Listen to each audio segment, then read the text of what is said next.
de Dios. Dar un fuerte aplauso al Señor. Amén.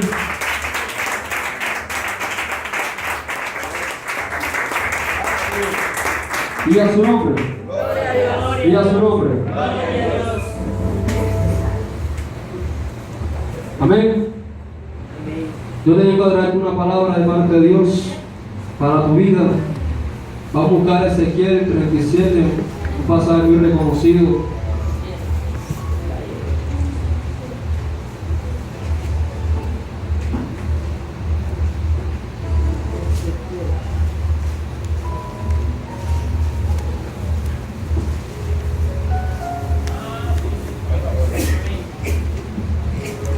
Amén. El tema que vamos a tocar en esta mañana,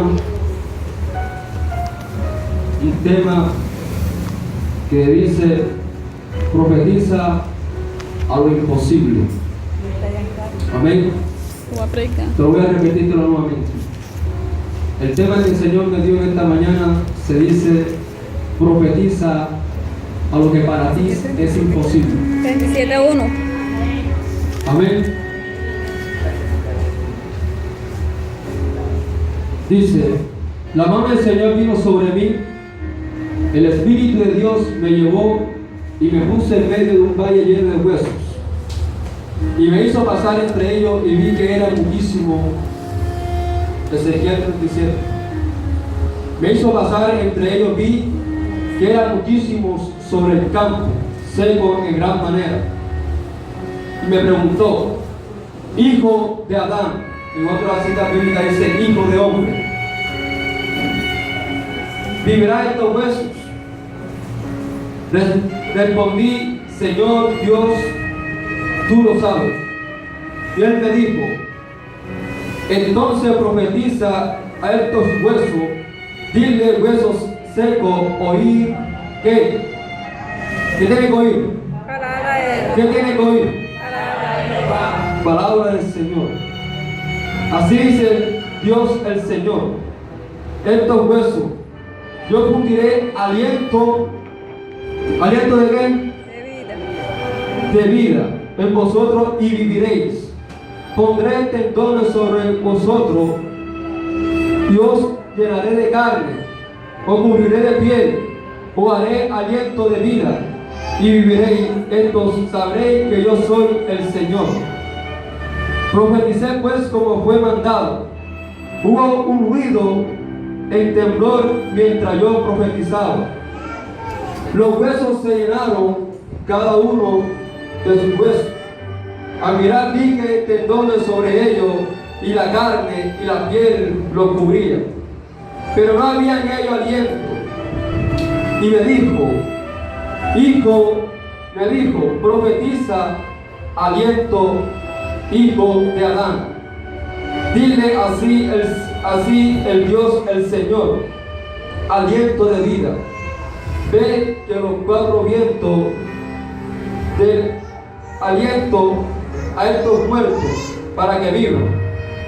Profeticé como me había mandado, aliento de vida entre ellos, y vivieron, y se pusieron de pie enorme ejército, un inmenso ejército.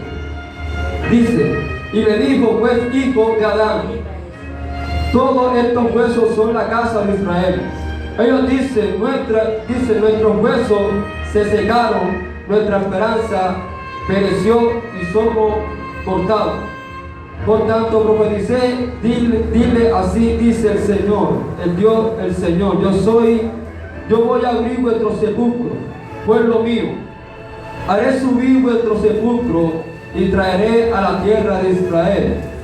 Sabréis que yo soy el Señor cuando abra vuestro sepulcro, os saque de ello, pueblo mío. Pondré mi espíritu en vosotros y viviréis. Haré reposar sobre vuestra tierra y sabréis que yo soy el Señor. Y lo hizo así el Señor.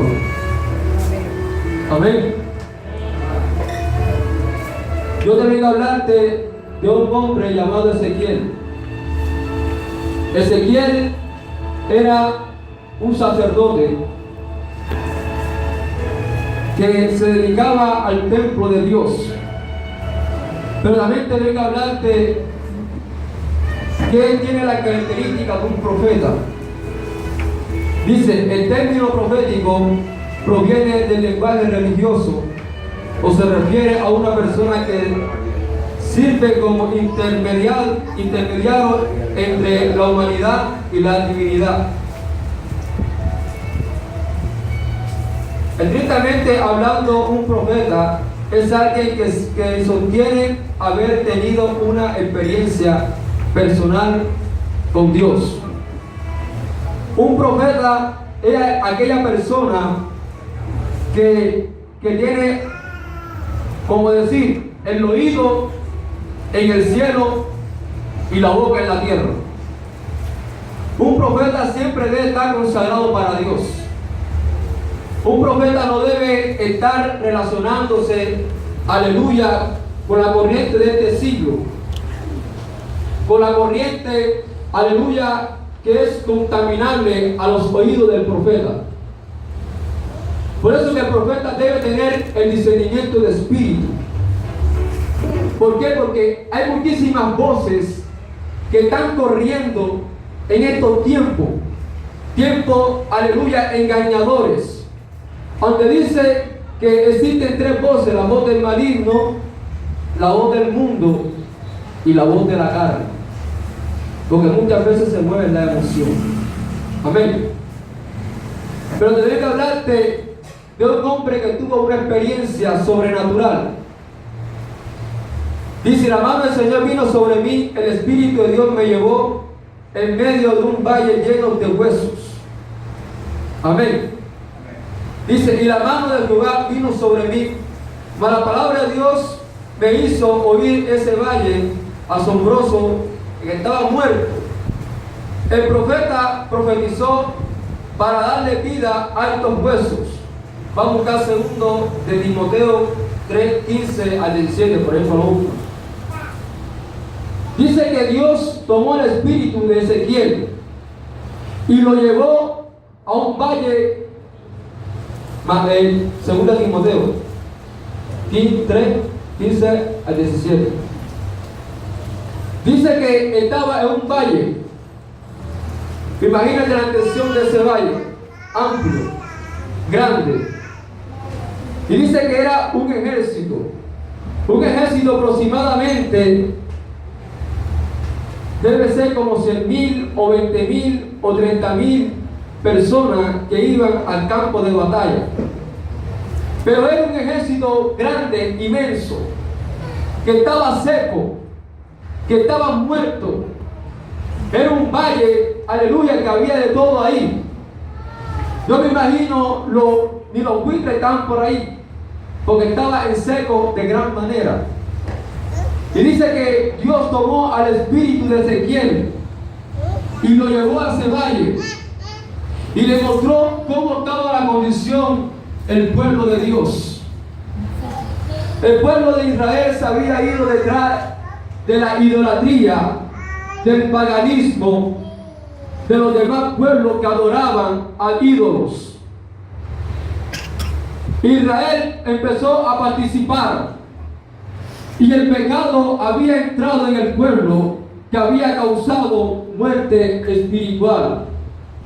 Había causado una muerte a Israel, que ellos se sentían sin esperanza, se sentían que estaban secos, se sentían que ellos no tenían aliento, se sentían, aleluya, que habían perdido todo. ¿Por qué? Porque se habían ido detrás de la idolatría, habían participado en el pecado, habían estado participando, y esto había causado una maldición en el pueblo.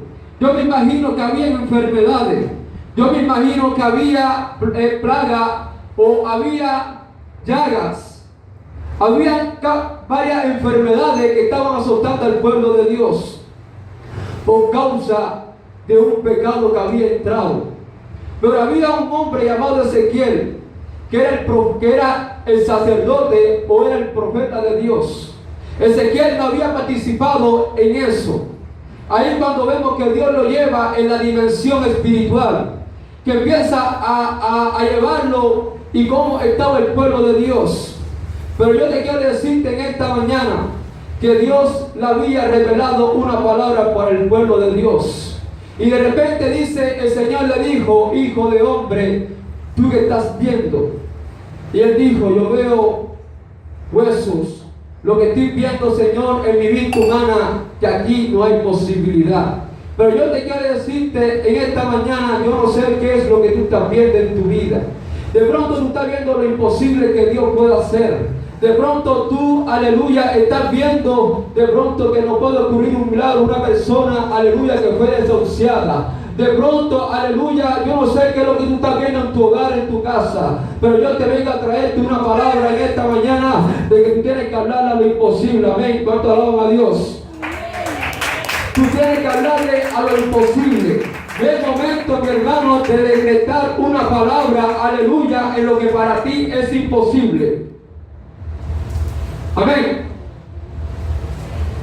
Y dice, me hizo pasar entre ellos, vi que era muchísimo sobre el campo seco de gran manera. Léeme 2 Timoteo, ¿qué lo tiene? 3:15-17.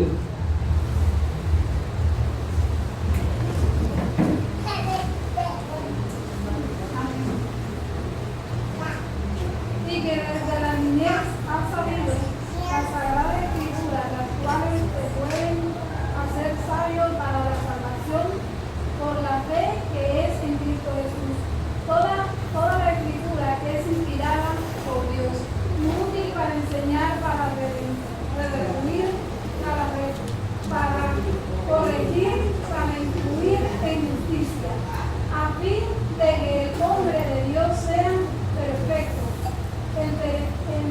enteramente preparado para toda buena obra. Amén. Amén.